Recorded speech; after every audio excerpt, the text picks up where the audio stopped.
Punjab duck हवामान अभ्यासक मुक्काम पोस्ट गुगली धामणगाव तालुका सेलू जिल्हा परभणी। मी आहे माझ्या गावामधल्या धामणगावातल्या धूळ पेरणी केलेल्या शेताच्या प्लॉटमध्ये। म्हणजे हे धामणगावचे संपूर्ण शेतकरी येतं आणि या धामणगावातली धूळ पेरणी म्हणजे 4 जूनच्या प्लॉटचे येतं।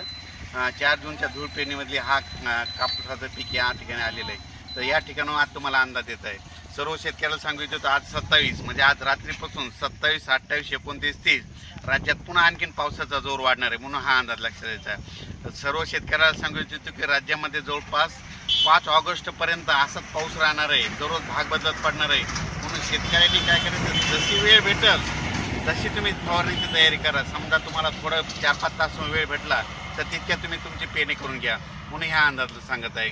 सर्व शेतकऱ्याला सांगू इच्छितो की म्हणजे आज 27 पासून तर 5 ऑगस्टपर्यंत राज्यात हे पावसाचं सत्र असंच चालू राहणार आहे। काही भागात रिमझिम, कुठं मुसळधार, कुठं अतिवृष्टी, कुठं वाहुणी असा पाऊस पडणार आहे। वापसा काही होणार नाही। त्याच्यामुळे जशी सवड भेटेल तसे तुम्ही कामे करून घ्या।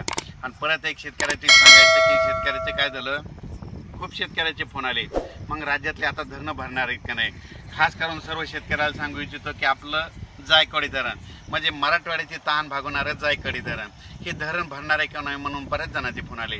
तर सर्व शेतकऱ्याला सांगू इच्छितो की जायकवाडी धरण देखील यावर्षी भरणार आहे म्हणून ही देखील त्यांच्यासाठी आनंदाची बातमी। त्याच्यानंतर सांगायचं येलदरी धरण हे देखील म्हणजे धरण भरणार आहे, कारण की सप्टेंबर ऑक्टोबरमध्ये तर सरासरीपेक्षा जास्त पाऊस पडणार आहे म्हणून हे सगळ्या धरणामध्ये आवक येणार आहे आणि हे सगळं भरणार आहे। आणि शेतकऱ्यासाठी ही खूप आनंदाची बातमी।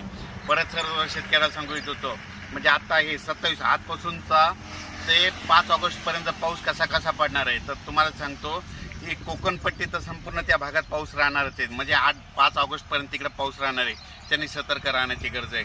आणि त्याच्यानंतर सर्वाला सांगू इच्छितो की राज्यामध्ये आता म्हणजे पूर्व विदर्भात 6 जिल्हे, पश्चिम विदर्भात 5 जिल्हे, त्याच्यानंतर तो पाऊस त्याच्यानंतर जळगाव, जामोद, जळगाव तसे धुळे, नंदुरबार, नाशिक, उत्तर महाराष्ट्राकडे जाणार आहे। म्हणजे हे पाऊस असा इकडल्या भागाकडे जाणार आहे। म्हणजे आता हे टप्पा आता पूर्व विदर्भ, पश्चिम विदर्भ आणि उत्तर महाराष्ट्राकडे म्हणजे आता 5 ऑगस्टपर्यंत पडणार आहे म्हणून हा अंदाज लक्षात घ्या। अचानक वातावरणात बदल झाला तर लगेच एक मेसेज दिला जाईल। पण सर्व शेतकऱ्याला सांगतो जशी एकदम असं राज्यावर ऊन पडणारच नाही म्हणून तुम्ही जशी वेळ भेटेल तसं तुम्ही शेतीचे कामे करून घ्या।